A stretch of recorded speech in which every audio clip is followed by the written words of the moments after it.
Hey everyone out there on YouTube. This is Story Dude and I am here to be reading some stories for you.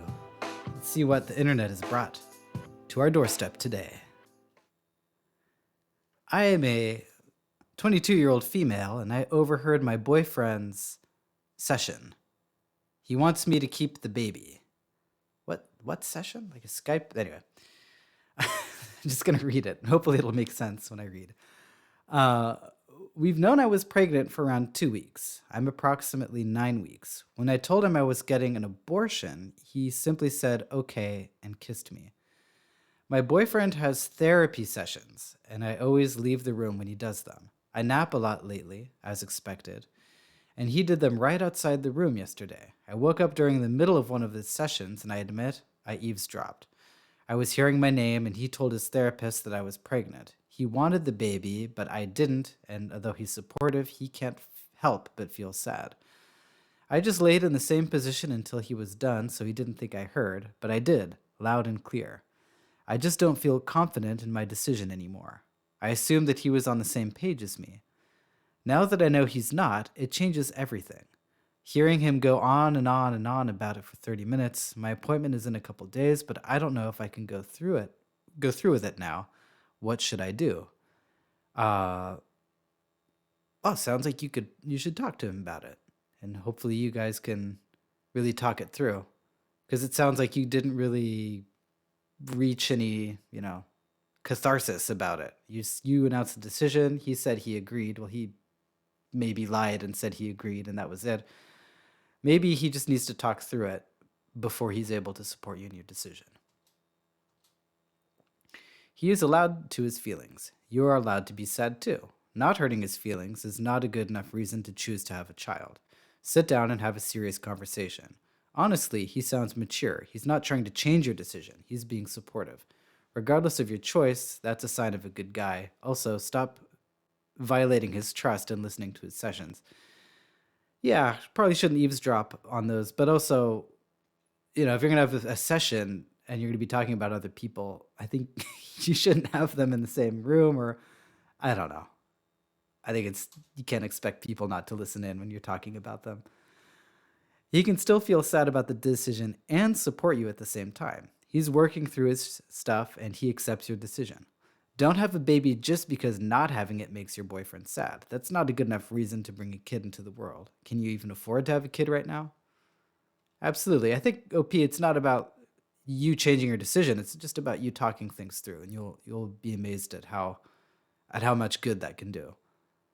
Even choosing abortion can make you sad. You are allowed that emotion while making the right decision for you. Think of all the scenarios. Mother giving baby up to adoption, feels sad but doing the right thing. Leaving abusive relationships, feels sad but knowing it has to happen. Sharing child custody with a good parent, sad and missing your kid but knowing it's right. Point being, a right decision does not equal happiness. Those are incredibly wise words that I wish more people could live by. Because just because you feel something doesn't make it right. But on the other hand, you are allowed to have your feelings. That's pretty much the only right we truly have, is the right to feel. But that's another conversation. And this is a good example of why eavesdropping on someone's private medical appointment is bad. Yeah. No argument there.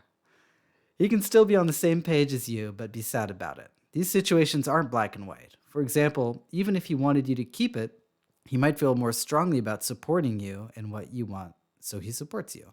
Him being sad is just an emotional reaction to the circumstances. It's not a bearing on his stance or if both of you want to get an abortion or not. Just like you could be set on getting an abortion, but also at the same time feel sad about it.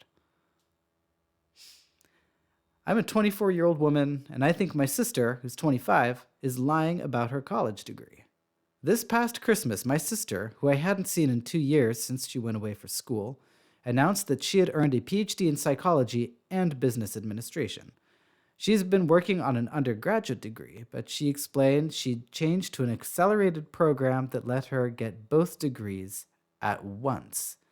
I don't know a lot about higher education or how getting a PhD works, so curiously searched the program at her university but couldn't find it. They offer combined bachelor's and master's, combined master's and PhD, but not what she was describing. She transferred to her current school about 2 years ago after going to community college for 2 years. Maybe I'm being overly suspicious and or pessimistic, but I started to wonder if her degree was not actually from the university she's attending, but from some other program, an online program, or still in progress, or entirely fictitious. On some level, it's really not my business and doesn't affect me, but she brings it up frequently, and the more she brings it up, the more I wonder, should I bring it up with her? All right, now for the edits. Look, I really have no interest in arguing with her about it. I just want to confirm that something seemed off. Edit number 2. If I'm going to be making accusations on the internet, I want to give an accurate timeline. She went to community college in 2017, and then another university via online correspondence, 2017 to 2020, and her current university, 2020 to 2022. So 5.5 years of school in total, and she says she has a bachelor's, master's, and a PhD. Your sister does not have a combined PhD. Let's move on to the comments. No, there is no accelerated PhD. Ask her when the graduation is. Did you ask the topic of her dissertation, or what was her PhD advisor? Also, if you check the library at her university, her dissertation should be listed. Must have embargo, so you cannot read it, but it should be listed. The embargo is so that people can publish out of their dissertation. That makes sense. Yeah, I mean, I don't need to explain. The comments are going to explain adequately why the sister's story does not add up.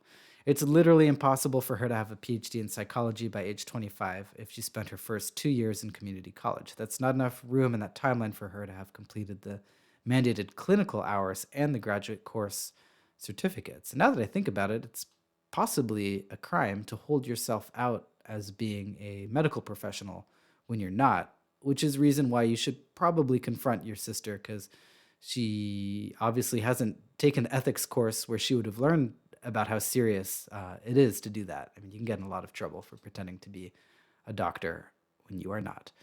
I have a PhD. A 2 years bachelor's in a PhD program is not a thing. Weird thing to lie about, especially when it's demonstrably. Well, I certainly don't have a PhD in anything. I can't pronounce these big boy words. Demonstrably false, but yeah, 0% chance she has a PhD. Well, she is lying, so there's that. I hope she's not telling people left and right that she has a doctorate. She does not, or she's lying on her resume. Whether you bring it up with her is really your decision. What would be the point? As in, to what end? Ask yourself what you want to achieve and go from there. Yeah, possibly keep her from getting in trouble for pretending to, be someone who can help people when she cannot. You can call the registrar's office at the university and ask them to confirm her degree. Usually dates of attendance, degree, program duration, etc. are directory information and do not require consent of the student to release. You can just say you're an employer and they applied to work for you with that degree and you want to confirm program dates of attendance.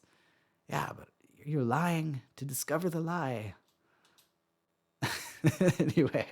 Well, hopefully in the next video, I'll be able to, remember how to pronounce those words. Until then, here at Story Dude Productions, we want to wish you the most blessed and beautiful of days.